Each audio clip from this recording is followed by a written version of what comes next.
un site présumé le plus ancien de l'entrée d'Israël sur sa terre, et non seulement c'est un site, premier site historique de cette période, mais surtout c'est quelque chose qui représente l'entrée, l'accomplissement finalement de la promesse faite à Abraham sur le même endroit de Elon Moreh.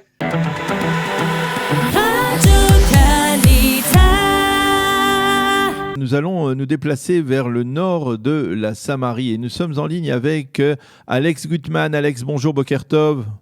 Bonjour, Boker Tov. Merci d'être avec nous ce matin. Je rappelle que vous êtes un des responsables de la Yeshiva d'Elon Moreh, on va dire responsable en particulier pour les francophones de la Yeshiva d'Elon Moreh. La Yeshiva d'Elon Moreh, elle est située dans le nord de la Samarie et elle est située, comme on va dire son nom l'indique, pour ceux qui connaissent l'histoire, non loin des deux montagnes que sont le mont Eval et le mont Grizim. Et c'est justement sur l'une de ces deux montagnes, le mont Eval, que se trouve un site archéologique de toute première importance dont on a parlé au cours des derniers jours, un site qui a été profané par, on va dire, des pelleteuses palestiniennes.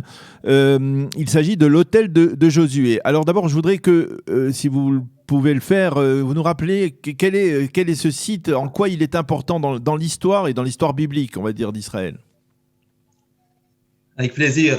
Effectivement, c'est un site d'une haute importance qui gagne à être mieux connu. Il s'agit du présumé premier édifice construit par le peuple hébreu en terre d'Israël après son entrée en terre d'Israël. Très rapidement, parce que ça pourrait être le sujet de longues conférences. Et je précise que je ne suis pas ni historien ni spécialiste, mais ce sont des choses que nous lisons chaque année dans la lecture de la Torah, à savoir que vers la fin du livre de Devarim, un des derniers commandements qui est livré aux enfants d'Israël, c'est que le jour même de la traversée du Jourdain, de leur entrée en terre d'Israël, ils doivent se rendre sur le mont Ebal, l'une des deux montagnes que vous avez citées, qui surplombe Elon Moreh, et y ériger un autel. Non seulement y ériger un autel, y apporter des offrandes, et le verset de préciser, et de se réjouir sur cet endroit. C'est-à-dire que lors de l'entrée en terre d'Israël, il s'agissait de réunir pour la première fois sur sa terre le peuple hébreu et finalement de célébrer son entrée en terre d'Israël. Et cet endroit a été oublié de l'histoire pendant des millénaires, jusqu'à ce qu'en 1980, donc il y a 40 ans, une découverte a été faite. Alors, j'ai devant vous ici un livre qui est le guide d'Israël, qui est la référence en Israël. Lorsque vous ouvrez ce guide, que vous regardez l'entrée sur le mont Ebal, il n'y a rien marqué, à part le fait que c'est une montagne désertique, la montagne de la malédiction, et qu'il n'y a jamais eu d'habitation sur cette montagne. Et pour cause, ce guide date de l'année 1980. Ce qui s'est passé juste après, en 1980, puis les fouilles qui ont été effectuées sur la montagne du mont Ebal de 82 à 89, eh bien, on a dévoilé un site monumental, 4 mètres de haut, une dizaine de mètres de chaque côté, un édifice de forme carrée avec des rampes d'accès, bref, un site, un hôtel, selon l'hypothèse du professeur Adam Zertal de l'université de Haïfa, qui est aussi une histoire en soi, un professeur d'archéologie pas du tout croyant, mais bien sûr qui connaissait très bien le récit biblique et qui voyait au moins un trésor culturel, mais sans en croire la véracité historique. Et il a été forcé de constater qu'il y a sur le mont Ebal un édifice formé de pierres non taillées, comme l'exige la Torah, et qui porte exactement les dimensions, si ce n'est les dimensions, en tous les cas, la forme traditionnelle de l'autel que nous connaissons dans la Torah et aussi dans ce que nous avons au niveau du Talmud, sur les lois qui régissent la construction du temple et déjà avant du sanctuaire, d'ailleurs, nous allons le lire ce Shabbat.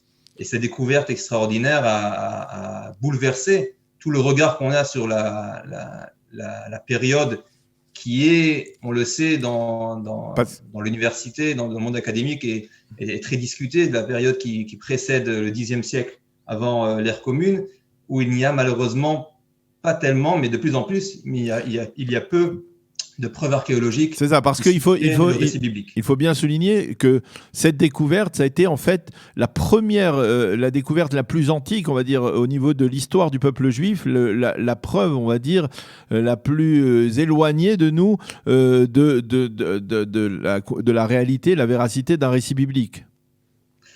Écoutez, lorsque vous étudiez les fouilles qui ont été faites sur ce site et qu'on se rend compte qu'il y a des bris d'ustensiles qui sont datés de l'époque de Josué, donc du XIIe siècle avant notre ère, que des centaines d'ossements ont été trouvés, d'ossements animaux, et tous pratiquement concordent avec ce que dit la Torah, c'est-à-dire des animaux mâles d'1 an cachers.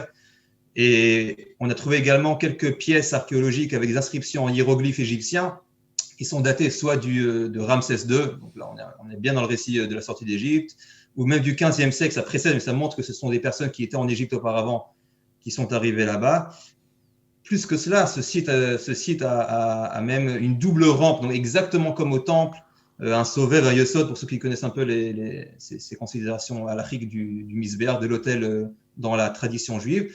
Et effectivement, on a là un site présumé le plus ancien de l'entrée d'Israël sur sa terre, et non seulement c'est un site, premier site historique de cette période, mais surtout c'est quelque chose qui représente l'entrée, l'accomplissement finalement de la promesse faite à Abraham sur le même endroit de Elon Moreh.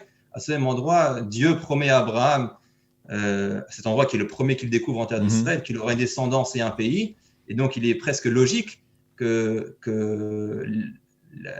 l'accomplissement de cette promesse, à savoir qu'il y a un peuple sur sa terre, s'effectue sur le même endroit, qu'on fasse cette célébration de la promesse d'Abraham qui se réalise. Alors un mot, Alex, on a découvert donc il y a une dizaine de jours que ces rampes, on va dire les rampes de contournement qui sont autour de l'autel ont été profanées par des pelleteuses palestiniennes, les Palestiniens qui veulent construire une route sur place, c'est cela ?